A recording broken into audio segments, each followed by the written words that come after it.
स्वागत है आपका क्लोवी किड्स ऑफिशियल विद आरती में। और आज हम फिर एक टॉपिक लेके आए हैं जो कि हमारे बच्चों से रिलेटेड होता है। तो आज का जो टॉपिक है वो स्पेशली उन बच्चों के लिए है या उन पेरेंट्स के लिए है जिनके बच्चे ग्रेड 1 में हैं, यानी कि फर्स्ट क्लास में जो बच्चे आए हैं उनके लिए कुछ टिप्स, उनसे रिलेटेड कुछ टॉपिक्स मैं शेयर करना चाहूँगी इस एपिसोड में। तो चलिए आगे बढ़ते हैं और करते हैं चर्चा। सबसे पहले हम बात करेंगे सेल्फ केयर एबिलिटी की, यानी कि जब आपका बच्चा किंडरगार्टन में था, जब आपका बच्चा प्री प्राइमरी में था, जब वो 3 इयर्स तक वहाँ था, तो he was having so much care. उसकी बहुत ज़्यादा केयर होती है जब बच्चा प्री प्राइमरी में होता है। लेकिन जैसे ही वो ग्रेड 1 में आता है, एक ट्रांजिशन हम फेस करते हैं, एक चेंज हम फेस करते हैं, बच्चे भी फेस करते हैं और नेचुरली पेरेंट्स भी फेस करते हैं। सो आपको चाहिए कि जैसे ही बच्चा उस ट्रांजिशन फेज के नज़दीक आने वाला हो या किंडरगार्टन ख़त्म करने वाला हो, तो आप उसमें सेल्फ केयर एबिलिटी, मतलब कुछ चीज़ों को इंडिपेंडेंटली खुद से करना, जो प्री प्राइमरी में उसकी हेल्प की जा रही थी उन चीज़ों को खुद से करना। जैसे कि वॉशरूम के लिए इनिशिएट करना, क्योंकि प्री प्राइमरी में आपको कोई और इनिशिएट करता है इस चीज़ के लिए, लेकिन आप जैसे ही ग्रेड 1 में जा रहे हो तो आपको इन चीज़ों के लिए खुद से इनिशिएट करना आना चाहिए। आपको बॉटल से वाटर ड्रिंक करना है, आपको इनिशिएट करना है, आपको नेचर कॉल के लिए जाना है, आपको इनिशिएट करना है, आपको क्लास में एंटर करना है, आपको उसके लिए भी मे आई कम इन इनिशिएट करना है, आपको बाहर जाना है, आपको फिर से इनिशिएट करना है मे आई गो। सो ये कुछ चीज़ें हैं जो इनिशियल हैं, बहुत ज़रूरी हैं और बच्चे को प्री प्राइमरी से जैसे ही वो ग्रेड 1 में जाता है, प्रिलिमिनरी चीज़ें हैं जो उसको आनी चाहिए और हम उनको गाइड कर सकते हैं, उनको काउंसिल कर सकते हैं इस सेल्फ केयर एबिलिटी स्किल के लिए। कुछ डायलॉग्स मैं आपके साथ शेयर कर रही हूँ on the screen for self care ability. ये डायलॉग्स आप बच्चे के साथ में यूज़ कर सकती हैं, घर पे उसको प्रैक्टिस कर सकते हैं या स्टोरी टाइम पे आप उसको ये चीज़ें इंट्रोड्यूस कर सकती हैं, जिससे कि जब वो ग्रेड 1 में जाए उसको वो ट्रांजिशन, वो चेंज फील ना हो, उसको ना फील हो वो चेंज। अब बात करते हैं टीचर कंसेप्ट के बारे में। जब बच्चा प्री प्राइमरी में होता है उसको एक मदर टीचर का कंसेप्ट होता है। बहुत सारे स्कूल्स में ग्रेड 3 तक भी होता है, कुछ स्कूल्स में ग्रेड 2 तक होता है। So that differs from school to school. तो कुछ स्कूल्स में ये बेसिकली प्री प्राइमरी तक ही मदर टीचर का कंसेप्ट होता है, उसके बाद में सब्जेक्ट टीचर्स आ जाती हैं। सो जैसे ही बच्चे को बार बार सब्जेक्ट टीचर दिखाई देगी, एक ट्रांजिशन बच्चा फेस करता है, एक डिफ़िकल्टी वो फेस करता है, बिकॉज उसको बहुत सारी टीचर्स एकदम से दिखाई देने लगी हैं, जबकि प्री प्राइमरी में सिर्फ एक टीचर और एक ही नैनी क्लास में उसको दिखाई देती है। तो द थिंग इज़ दैट कि आप बच्चे को इस चीज़ के लिए ज़रूर काउंसिल करें, उसको ओरिएंटेशन प्रोग्राम्स में लेके जाएं जो कि स्कूल से ऑर्गेनाइज होते हैं। नहीं होते हैं तो आप एज ए पेरेंट इनिशिएट कर सकते हैं, उनको ये सजेशन दे सकते हैं कि हम चाहते हैं कि हम न्यू टीचर से मिलें और आप एक ऑर्गेनाइज कर दीजिए ओरिएंटेशन प्रोग्राम। सो ओरिएंटेशन प्रोग्राम में बच्चे को लेके जाने का मेन मकसद ही ये होता है कि बच्चा कंफर्टेबल हो उस फेस से बेसिकली, राइट। तो क्योंकि बच्चे के लिए ये सारी चीज़ें नई हैं, इवन पेरेंट्स के लिए भी होती हैं बट बच्चे के लिए ज़्यादा होती हैं। तो आप बच्चे को कंफर्टेबल करें न्यू टीचर्स के साथ ओरिएंटेशन प्रोग्राम के थ्रू या पीटीएम्स के थ्रू। मैंने अपनी प्रीवियस वीडियोस में भी ये चीज़ें शेयर की हैं।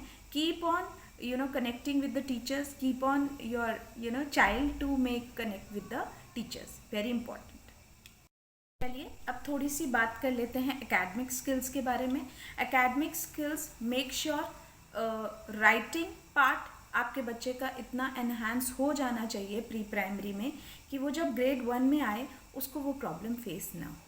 आप ग्रेड 1 में आने से 2 महीने पहले से भी बच्चे को प्रिपेयर करना शुरू कर सकती हैं। Whatever the mode of writing is there in the school, चाहे वो कर्सिव हो या प्रिंट हो, आप बच्चे को डेवलप ज़रूर करें ये स्किल्स कि वो इतना इनफ लिखना सीख जाए, राइट। बिकॉज जैसे ही ग्रेड 1 में बच्चा आता है उसकी बुक्स बिल्कुल चेंज हो जाती हैं, उसको एक नोटबुक पैटर्न इंट्रोड्यूस किया जाता है।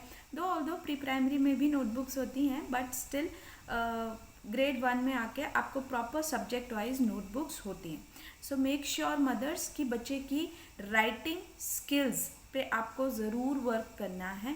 स्कूल भी वर्क कर सकता है बाय गिविंग द सुलेख to the children.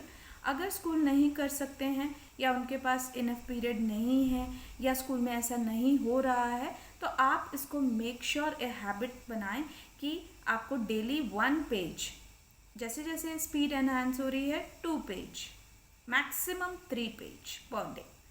1 page English के लिए, 2 पेजेस हिंदी के लिए, बिकॉज हिंदी में थोड़ा सा बच्चों को ज़्यादा डिफ़िकल्टी होती है। इंग्लिश को वो क्विकली एनहांस कर लेते हैं उसकी स्पीड को, बट हिंदी में थोड़ा सा प्रॉब्लमेटिक फेस करते हैं। सो हिंदी पे भी ज़रूर फोकस डालें। English and Hindi both are important.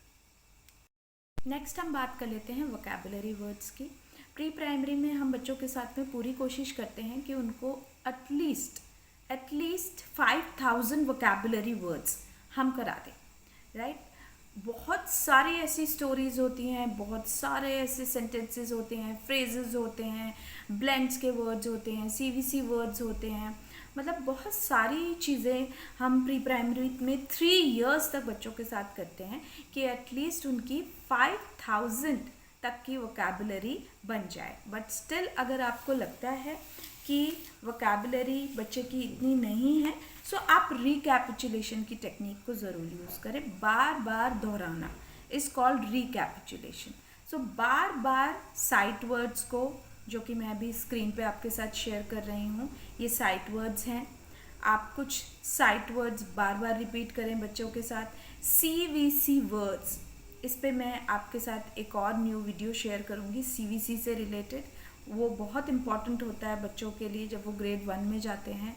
So make sure कि बच्चों को इतनी वोकैबुलरी आती है कि जब वो ग्रेड 1 में जाएं तो वो नया सीखें, पुराना उनको आता हो, वो नया ग्रैस्प करें, रादर देन कि पुराना भी नहीं आता और नया भी वो ग्रैस्प नहीं कर पा रहे। सो मेक श्योर रिकैपिचुलेशन बहुत ज़रूरी है, एटलीस्ट 5000 वोकैबुलरी वर्ड्स के साथ। नेक्स्ट हम बात करते हैं फाइन मोटर स्किल्स में।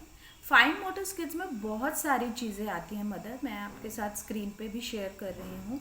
फाइन मोटर स्किल्स 3 इयर्स तक प्री प्राइमरी में बहुत ज़्यादा इन्हांस की जाती है, जिससे जब बच्चा ग्रेड्स में जा रहा है तो वहाँ पर उसको कोई भी चीज़ ऐसी ना लगे कि ये मैंने करी नहीं है या मेरे फिंगर टिप्स इस चीज़ के लिए कंफर्टेबल नहीं है।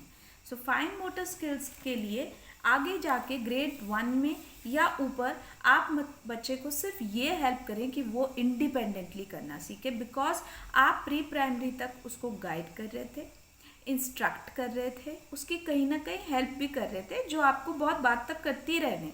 बट ग्रेड 1 में आके आप सिर्फ इंस्ट्रक्शंस दीजिए और उनको खुद करने दीजिए, क्योंकि ऐसी बहुत सारी चीज़ें वो 3 इयर्स तक ऑलरेडी प्री प्राइमरी में करके आए हैं। सो लेट देम अंडरस्टैंड, उनको वर्बल कम्युनिकेशन दीजिए, अब ऐसा करो, अब ऐसा करो। या उनको सबसे पहले इनिशिएट करने चाहिए कि मम्मा आपने मुझे ये प्रोवाइड किया है, क्या मुझे इसमें ये चीज़ करनी है। लेट द चाइल्ड इनिशिएट, पहले उसको इनिशिएट करने दो कि क्या ये सब चीज़ें मैंने रखी हैं, do you understand why I have kept these things, ये मैंने पेंट और ब्रश क्यों रखा है, what do you understand by this thing. So उनको उतना अंडरस्टैंड पहले करने दीजिए और उसके बाद इंडिपेंडेंटली भी करने दीजिए, वेरी इंपॉर्टेंट। नेक्स्ट सबसे इम्पॉर्टेंट और आज की last tip for grade 1 children is that आपको रीडिंग कॉर्नर, जो कि मैंने अपनी प्रीवियस वीडियोस में भी आपके साथ शेयर किया है, रीडिंग कॉर्नर अपने बच्चे के लिए ज़रूर क्रिएट करें। बहुत ज़रूरी है उसमें रीडिंग हैबिट इनकलकेट करना, बिकॉज मदर्स, पेरेंट्स, आप लोगों को बहुत व्हाट यू कैन से एक ट्रांजिशन आप फेस करते हैं कि बच्चा रीड नहीं कर पा रहा। ग्रेड 1 में जाके बहुत सारे मदर्स का ये कंसर्न होता है कि बच्चा अच्छे से रीड नहीं कर पा रहा, वो साउंड्स नहीं समझ रहा। सो मेक श्योर कि उसको सारे साउंड्स आते हों और वो रीडिंग साउंड से ही करे। साउंड से जब बच्चा रीड करता है तो वो ईजिली रीड करता है। मेक श्योर अगर साउंड से रीड नहीं करेगा तो वो उस वर्ड को उस वे में रीड भी नहीं कर सकता है जिस वे में उसको रीड करना चाहिए। फॉर एग्जाम्पल लेटर यू का साउंड बच्चे यू रीड करते हैं but it is actually a umbrella. अगर यू करके यू की साउंड यू बोलेगा तो वो तो U umbrella, yumbrella, it's yumbrella rather than umbrella. So make sure, ये मैंने एक एग्जाम्पल आपके साथ शेयर किया, ऐसे बहुत से एग्जाम्पल्स हैं। सारे लेटर्स की साउंड बच्चे अच्छे से समझ लें और उसके बाद उनके लिए एक छोटा सा reading corner with little sentence book, जिस बुक में छोटे छोटे सेंटेंस टूट कर दिए गए हों वो बुक्स आप उस रीडिंग कॉर्नर में रखें। स्लोली स्लोली लेवल्स बढ़ाएं, एकदम से बड़े लेवल की बुक ना दें, एकदम से बहुत हार्ड टेक्स्ट की बुक ना दें। पिक्चर रीडिंग बनाए रखें क्योंकि कहीं ना कहीं पिक्चर रीडिंग आपकी वोकैबुलरी स्किल्स को एनहांस करती है। सो मदर्स, आज के एपिसोड में इतना ही। जो भी पेरेंट्स ये एपिसोड देख रहे हैं, चैनल देख रहे हैं, अगर ये जानकारी आपके लिए सही रही है या आपके लिए कहीं ना कहीं हेल्पफुल रही है, so please write it in the comment box. आगे और क्या देखना चाहते हैं वो भी लिख सकते हैं। Thank you so much for watching. नमस्कार।